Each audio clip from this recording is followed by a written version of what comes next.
I totally forgot to mention the honorable mentions. I've got 5 songs that didn't make the list. I'm sorry, I totally forgot. Hey friends, today we're going to talk about the top 10 Genesis songs from the Phil Collins era. You ready to go through these with me? Now, like any list, this is subjective, but another thing I'll say about lists is that I've been doing this channel now for maybe 7 or 8 months.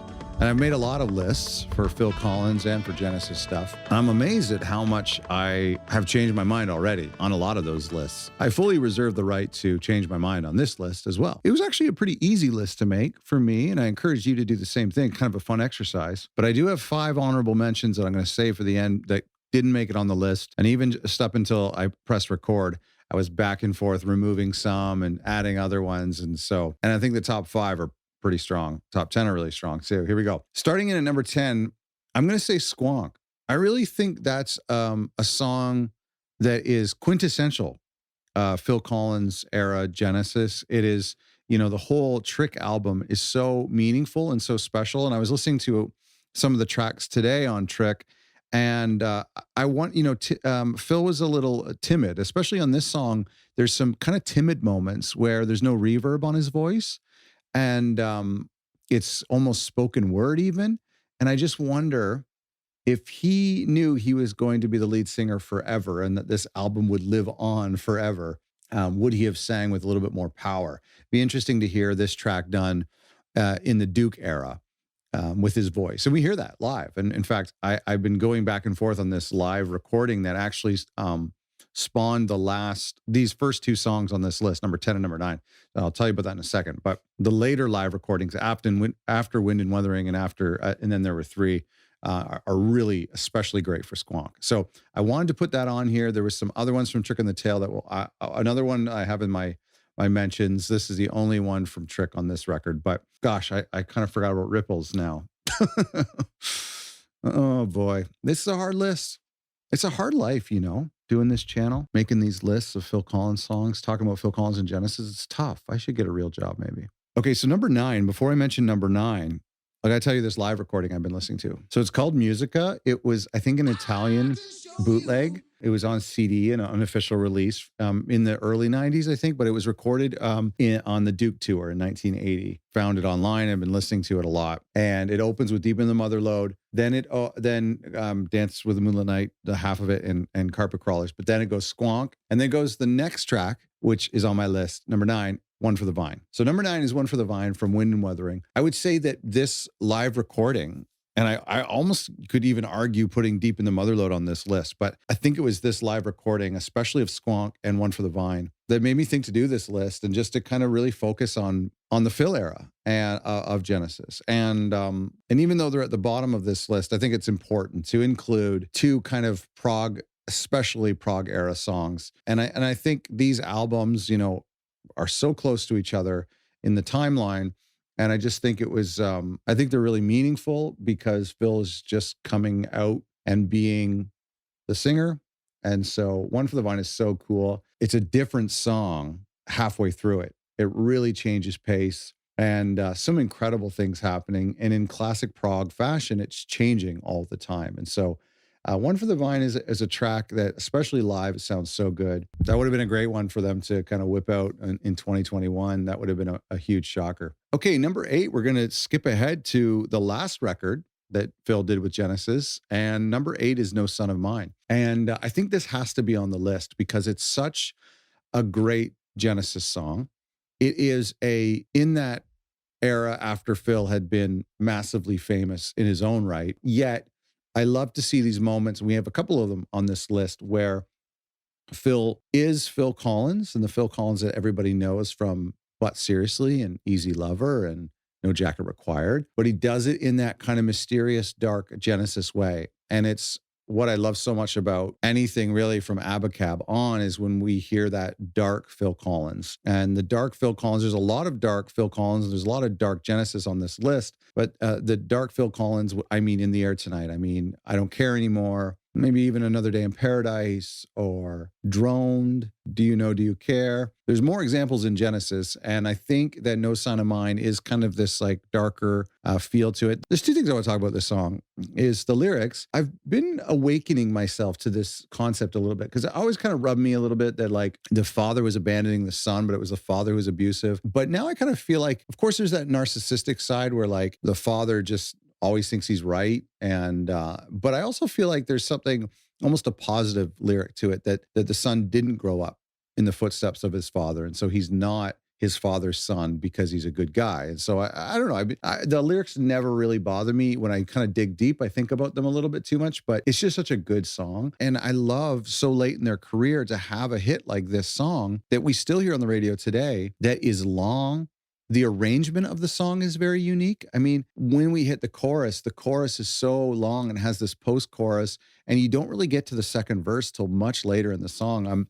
It's just a really, really, really great song. Hearing it live all those years later, it was so great. Number 7, and this song is also dark Genesis, and that is Tonight, Tonight, Tonight. And what I love so much about this song, and what I think the kind of the theme of all of Phil Collins' era Genesis songs is Phil and Mike in a way too, because Mike had an extremely successful pop career, but how Phil has this like pop sensibilities, but then we still have this dark, mysterious, progressive rock Genesis band. And when that works, when that comes together, there's some cases where it's just too heavy on the pop, like In Too Deep or Hold On My Heart, which I have no problem with those songs, but I can understand how that could be a little bit more confused with the Phil era. And then on the other end of the spectrum, you have pre-Duke stuff, not entirely melodic music. I think on Tonight, Tonight, Tonight, you have this really nice marriage where it's a simple lyric, it's a memorable melody in the chorus that people could sing along to. It becomes a hit. It's a really popular song. It's a great song. But then the middle section, things just go crazy. It's like a late night street fight, and it's dark and ominous and it's incredible. And then it comes out of it. And so the long form version, the album version, which everyone prefers, is spectacular for that reason. And I'm realizing now, as I put this on, there are quite a few dark Genesis tracks on this list. I think Tonight, Tonight is so great. You know what I was thinking about when you compare it to No Son of Mine? No Son of Mine was a great album opener. And then I think Jesus He Knows Me comes next. And I actually think that Tonight, Tonight would have been a better album opener than Invisible Touch, because this push and pull of pop and prog that Invisible Touch is, it would actually have made a nice, you open with Tonight, Tonight, then you have pop song, pop song, pop song, domino, pop song, pop song, pop song, Brazilian. So I feel like Brazilian domino, Tonight, Tonight could have kind of like encapsulated the other pop songs and made a little bit more of a balanced record. It's still balanced. I still think it works great, but I just think it's a little bit too pop aggressive to open with Invisible Touch, even though it's obviously their biggest song. But I just think it would have been a really cool record to have it open with Tonight, Tonight. Just my thought. Guys, if you're listening and you want to reorder that track listing on my behalf, that'd be great. Thank you. Number 6 is Follow You, Follow Me. My probably, definitely top 3 favorite Genesis songs. And I know this is a very quintessential Mike song, but it's the trio together is really interesting on the song because the keyboard solo is unreal. The drum pattern is really unique for a pop song. It's such a shuffle that I've tried to play it before. It's impossible. It's a really, really cool drum sound. And then, of course, the electric guitar, that chorusy, phased out electric guitar that's synonymous. This song is timeless, too. I mean, it's got 70s feels. It has 80s feels, but not in the late 80s feel. It could be released in the 90s. It could be released now, and it would work. And anytime I hear this song or any version or cover version of this song, I absolutely adore it. I think Mike had perfected the love song. He had perfected this, with Your Own Special Way. He's working on it. He's figuring it out. And Follow You, Follow Me is so pivotal for the band because it made them a lot of money. It got them new fans. It allowed them to take a break and to take their time making Duke. It pushed them towards songs like Misunderstanding. It's one of my favorite songs. I think it's a fantastic song. It's also this, as Phil didn't write a lot of these songs, I feel like the band started getting better at writing for Phil's voice. And so I don't know what this song would have sounded like with Peter singing it. I don't know if Peter ever would have sung it. So I think either consciously or subconsciously, Mike and Tony are getting to this place now where they're writing songs that maybe suit Phil a little bit better. Number 5 is a very poppy song. It is a song that a lot of people would confuse, I think, to being a Phil Collins solo song if they didn't know any better. And that's Throwing It All Away from the album Invisible Touch. It's a little bit of a deep cut, although it technically was a charted song. It did really well. But if you really listen closely to this song, it does not have a classic chorus. It has a very mysterious chorus, a very subtle chorus. The chorus ends up being the verses in a weird way, with the guitar hook and the way the verses are sung are just so memorable. But the chords for the chorus, the non-lyrical moments of the chorus, make this song just so spectacular. I just put this song on my list. I think not a lot of you would have put it on your list. And if you hear my honorable mentions, you're going to think you should have taken Throwing It All Away off and put some of those songs on there, because it wasn't really pivotal for them. I mean, it was just another single on Invisible Touch. It didn't really do anything for them. I think live, it did really well. It's always, I have no bias to this song. It just became one of my favorite songs, and often my favorite song by Genesis, just for its pure simplicity and beauty. It's one of those songs, the mid-tempo beat, it's one of those songs that could just go on and on forever. I want it played on repeat in my casket when I die, not before I'm dead. I will say, I think it hopefully had won over some people on the last tour, and I really think that they should have ended before the encore. I think they should have ended with this song because it was really emotional. With all the cassette tape spines and the photographs over the years, I found this track to be really emotional. I'm not going to talk about the vocal riffing that he does live. Not a fan of that either, but this song is so great. So it's on my list. Number 4 is from Duke, and it's Behind the Lines. What a fantastic song. One of their best openers. Behind the Lines is really special because it is just first of all, right out of the gate, and then there were 3 had their problems, and I feel like they come into this record with so much confidence. It flows beautifully into Dutch's. It worked incredibly well on the 2007 tour. It was reworked a little bit where it wasn't necessarily Behind the Lines, but had the same feel with Duke's Travels into Turn It On Again. But it works so well into Turn It On Again. I think the bam bam bam, that kind of like grand entry sound is where they got the word Duke from, because it sounded royal. I think you can correct me there, and I certainly love that. I don't get any kind of royal feels from it. I just think it's an incredible opener. I loved hearing it live. And I think there's something special about how Phil took this song for his own album, and it's one of my favorite Phil Collins songs for that reason on face value. But it's this interesting where the band becomes together and apart, for lack of a better term, where Phil can do Behind the Lines and Genesis can do Behind the Lines, and they're completely different. They're both a 10 out of 10, but yet they can still be together as a band and as a solo artist. And so I feel like that's a really interesting metaphor, the 2 versions of Behind the Lines, the way that they exist, how they're independently fantastic. And so, yeah, number 4 is Behind the Lines. Nothing I have bad to say about this song ever. Okay, it's coming to the top 3. Can you guess what my top 3 is? I'm excited to see your list, by the way. I was a little self-conscious putting Throwing It All Away on there, but every time I talk about that track online, people always speak up about how much they also like it. So that's great. Anyway, and top 3, can you guess what my top 3 is? Number 3 is Mama. Mama is, I was reading recently about how pleased the band were that this song did so well because it was different. And it was not a traditional pop song. It certainly wasn't a traditional love song. And they took a chance on this. And there's some experimental sounds happening with the Lindrum patched through a guitar amp, very rough sounding. You've got the Intruder style drums again, halfway through the song.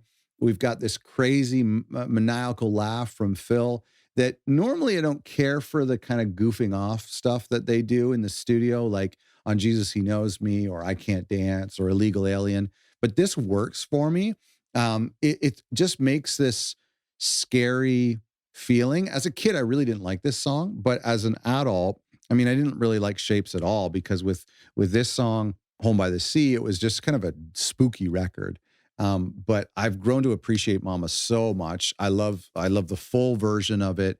The extended version, I think there's an extended version on that 12-inch vinyl.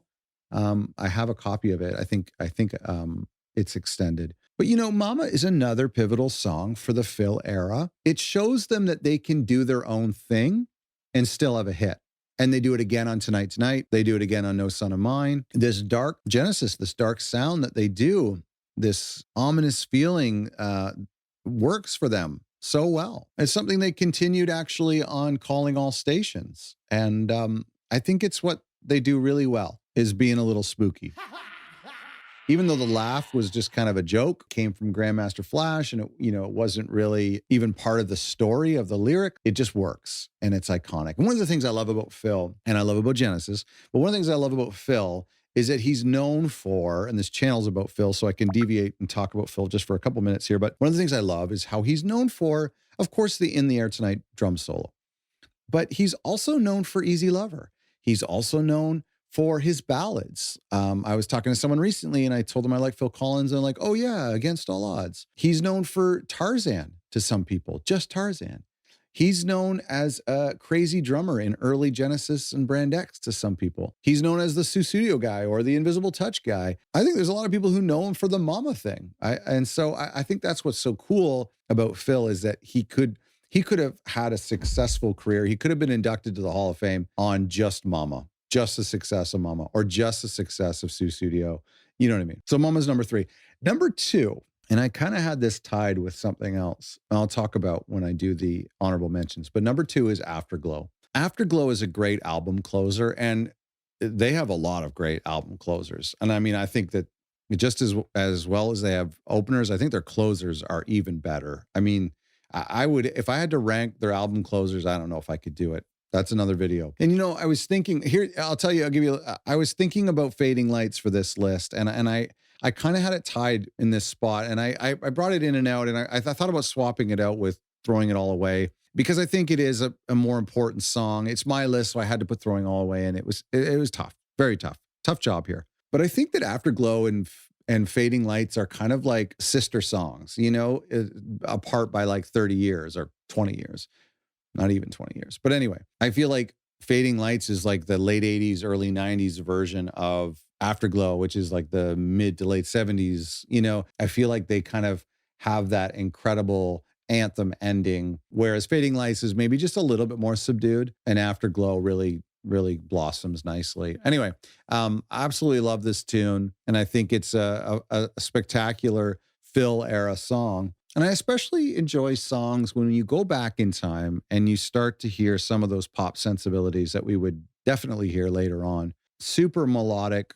I think, some of my favorite Genesis music is where it's really melodic, but also very experimental and progressive and layered. And we hear that on Wind, and of course we hear that on Duke. And the forever debate is that transition from prog to pop in that middle era is really nice, really sweet, nice little sweet spot there. Number 1 is Turn It On Again. Gosh, what an important song. And I'll tell you this, I think that this song took on a greater importance. First of all, I love it. On record, it sounds great. There are certain Genesis and Phil Collins songs that anytime it comes on, I'm always glad to hear it. I'll tell you this, I probably listen to this song at least once or twice a week. There's so many special things to it. Live is unreal. I actually think this song came to life in 1999 and beyond. I think in the early years, it was good in the sets. When they were introducing Duke, it was kind of like in the set, it was in the middle of the set, it was in the part of the Duke suite. I don't think they really did it justice in the early 80s. And then I really didn't like that kind of like pop music medley that they put in it. I think in the late 80s, early 90s, it was kind of cheesy. I think that it really took a life of its own in 99 and beyond, because they did the greatest hits package in 1999 called Turn It On Again. And all of a sudden, of course, it's like about this guy like obsessed with a TV star or whatever, but like, and it has these mentions a lot about TV. But when they kind of switched the meaning a little bit to being Turn It On Again, like listen to our music again, and it was the first song on the greatest hits package. And then a couple years later, they would essentially open their shows with it, and they would name their tour Turn It On Again. To me, that's where it really took on new meaning. And then, a dozen or so years later in 2021, when they did the new tour, they opened with it again. And I think that kind of that Mike Rutherford chunk, chunk, chunk, chunk, chunk is so cool. It's one of the times where they wrote, one of the early times where they wrote together because Mike had the riff. Phil encouraged them to speed it up. So really, it's kind of that one of those early moments of them co-writing.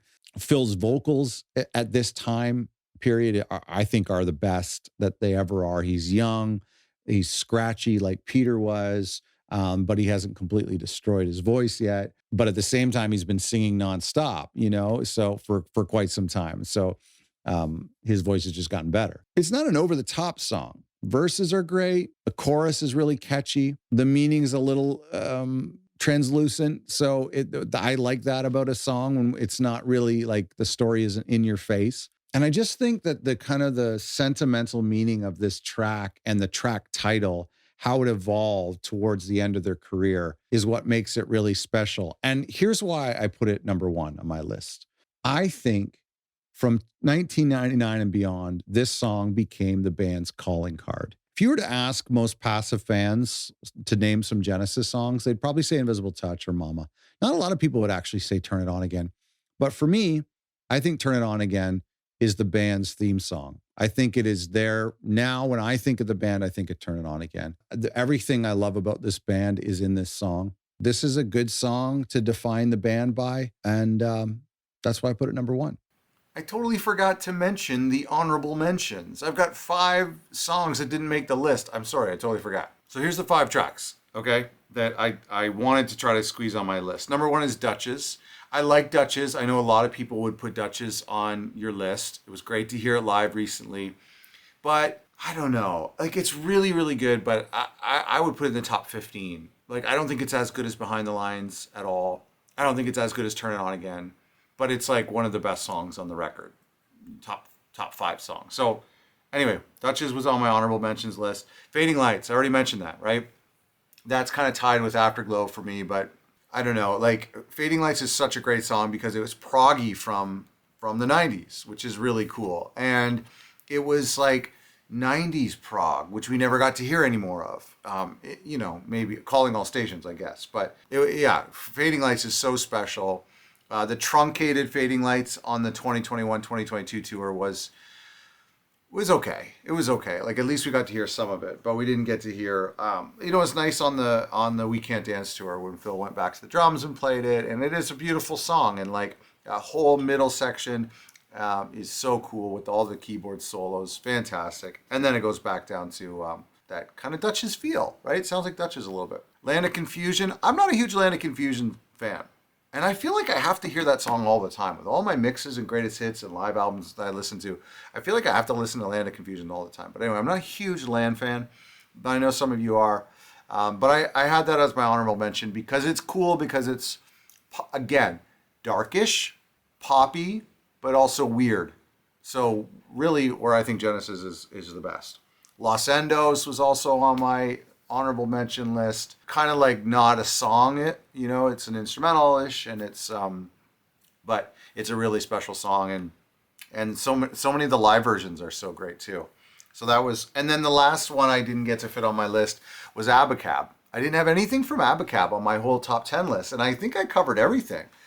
Wind, Trick, and then there were 3, Duke, not Abacab, Self-Titled with Mama, and Invisible Touch, and We Can't Dance. So I covered the whole basis except for Abacab. So Abacab, the song, was one that I couldn't squeeze on there. So good, though.